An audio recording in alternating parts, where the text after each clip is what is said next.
Hello everyone, this is Troy from Dashcam Owners Australia today, bringing you another dashcam review. Today is the first camera in a series of 3 that I'll be reviewing for Kaiser Baas. Today's camera will be the R30, which is their new top-of-the-range Wi-Fi GPS model. The R30 features 1296p recording at 30 frames per second. It also covers 1080p and 720p at 30 frames a second. It records in MPEG-4, it's a H.264 MOV file.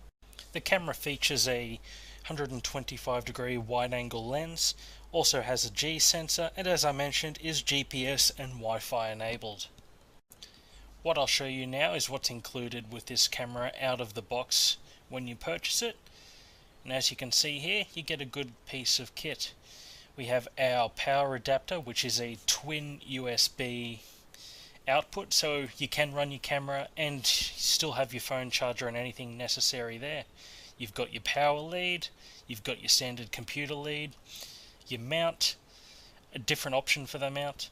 You've got a few cable clips there for keeping the wiring tidy, plus the included software, your warranty card, your manual, and the camera itself. Time to take a look at the unit itself, and as you can see here, it's very nicely designed. Discrete colours used so it doesn't stand out in the dash of your car. Also very small. This is the smallest of the 3 Kaiser Baas cameras that I'm testing, and it's also got the most features, so very useful. As you can see here on the side, you have your micro SD card slot as well as your power and mini USB connection. On the back we have our 3 indicator lights for GPS Wi-Fi, also a button for taking still shots, a button for activating the Wi-Fi, and the center button as your emergency record. Along the bottom we just have a few basic warning labels as well as some ventilation for the camera. I'll show you a picture here of the camera with the included 3M double-sided tape mount. As you can see, it doesn't make the camera big at all. It's a very discreet item, and I'll show some photos of it installed in the car so you can see what I'm talking about. Now, as you can see from the driver's view there, all that's viewable of the camera is the top of the mount, so if you're after something discreet, this is definitely one to consider. Now, just a disclaimer that the footage I'm about to show you may not represent the original footage camera due to many reasons, including YouTube's uploading and the editing of the footage. Now, this footage I shot was in 1296p, but due to my editing software I can only export it in 1080p, so that's what you'll be watching it in. So here's the first of a few clips I will be showing you. This is just a typical situation, just nice lovely sunny weather in Sydney for a change. But as you can see, the camera's doing quite a nice job of it. It's picking up all of the sky. You can see like the sort of faint clouds that are in the background, but it's doing a very nice job on the detail, especially that nice 1296p quality. Now as I pull up to this set of lights, it's a good opportunity for you to have a look around and just notice some of the detail that the video is picking up, including a lot of the surrounding cars' license plates. It's quite clear on my end. Hopefully YouTube doesn't destroy the quality too much on this. Now that we've seen how this camera handles a bright sunny day, we'll give it a few other scenarios to see how it tests out. Now this next clip, nice early morning, overcast day, so it's just a bit different. You don't have that bright sun in the sky, but as you can see, the camera's still doing a very nice job. If you have a look around, you can clearly read details on the buildings, even those parking signs along the side of the road there, as well as the details on the vehicles in front and behind.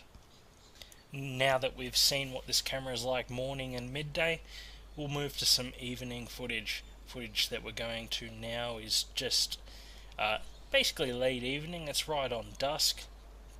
It's just about to get dark, just a country road basically. And as you can see, the camera's doing a quite nice job on the footage, even showing up that lovely sort of storm there in the background with the sunset. Now before I move on to some proper night footage, I'm going to shut my mouth for a few seconds and let you guys hear what the actual microphone on this camera picks up. He's saying a few words with the windows down and up, so you get an idea of what the camera is like. Normal recording starts.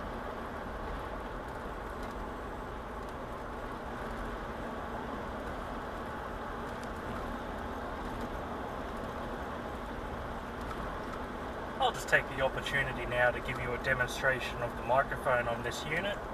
I'm cruising along at 70k an hour, 5th gear, so I'd hope now that the audio is quite clear from this unit. From what I've heard so far, it does a very good job on the audio.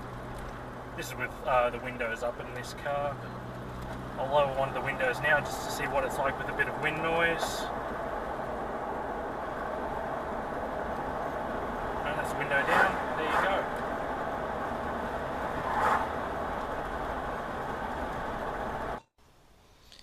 And the moment you've been waiting for, some night footage. Here I am just going through South Nowra.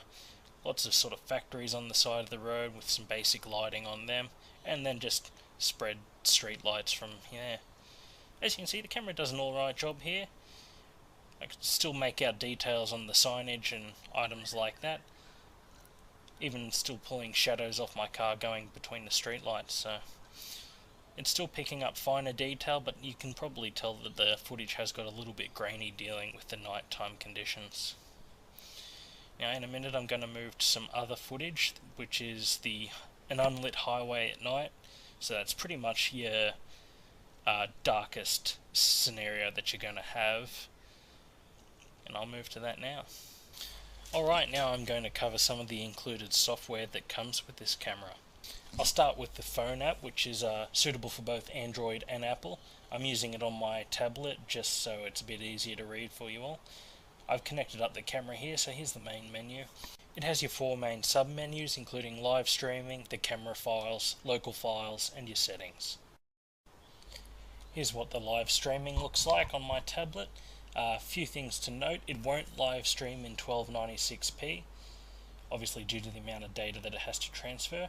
But when this camera records, it does create separate files as well. It creates your main file in whatever quality is selected, then a lesser quality phone, obviously designed for playback on mobile devices. So it won't have the full quality of the rest of the device, but it's still good if you want to view something quickly on your phone. Now here's a snapshot of what the main screen looks like when you are viewing the files on the camera. As you can see, it looks like there's duplicates there, and that's because there is. You have your main file, which is in 1296p, and that's about 400 megabytes. Then it's got the file of the same clip that's actually in about 240p, so it's viewable on your phone. I don't particularly watch clips on my phone, so I don't really have a use for them, so I'd like to see them potentially implement a setting that turns that off. It'd just save a bit more room on the memory card. This is the main screen in the settings menu. It has the app settings, the car DV settings, and the general settings. Now I'll show each of those submenus. Here's the main screen of the app settings menu. As you can see, we have our internet connection settings up the top. We have our social media settings. With this program you can upload footage directly to the social media network of your choice. Then down the bottom there's just some download settings. And as you can see here, we have the settings for the camera itself, where we're able to turn the microphone on and off, set the volume control, the sensitivity for the G sensor, and also have the voice guide in the language of your choice. The options down the bottom there are different resolutions, which I mentioned earlier are 720p, 1080p and 1296p, all in 30 frames per second. And our recording durations, which are 3 minutes, 5 minutes and 10 minutes. Now 10 minutes isn't available in 1296p. Now finally, the general settings menu, which gives us our date and time, which can be synced via the GPS. We have our format to erase the card. We can reset the device to default settings, and device information, which is our firmware and current app version. Now here's the app version and current firmware run on the model I'm using, just for reference. Now I just quickly wanted to touch on the standard software that comes for your PC with this camera. I was actually quite impressed by the inbuilt software for this. It gives you all your details here, which aren't printed onto the video. They're only viewable through the supplied app, but it gives us our direction and the angle we're traveling in, our max speed through the certain clip, our current speed, also has our G sensor readings in the top right corner, and it will imprint on Google Maps where we have been. So I would quite like, in a future version of the firmware at some point if available, for an option to perhaps export the videos with that detail imprinted on them. I think it would be very nice, and certainly something I'd be interested in using when I'm uploading a video.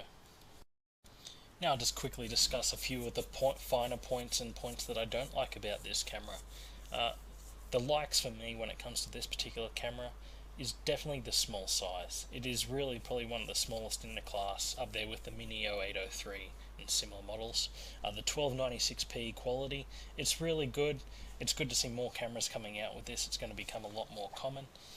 As I just mentioned, I'm a big fan of the included software. It's very easy to use. I just wish it had that ability to export the video with the data on top. And finally, the price of this unit, retailing at about $270. This camera does have a lot of features for that price range. You pay a similar model in black view, you're probably going to be looking about $400, $370 for the similar item. And just quickly, it's only fair to mention a few things that I don't particularly like with this camera, is there's no option to display the speed on the video. I spoke with Kaiser Baas about this, and they did say it was potentially going to be released in an updated firmware where you would be able to have this option. And also I'd like an option to disable that secondary video file for the phone. For me it's just taking up 40 megabytes on the card that I'm not really going to make use of. But that's it. Apart from that, it's a good little camera for the price, and I hope you enjoyed this review.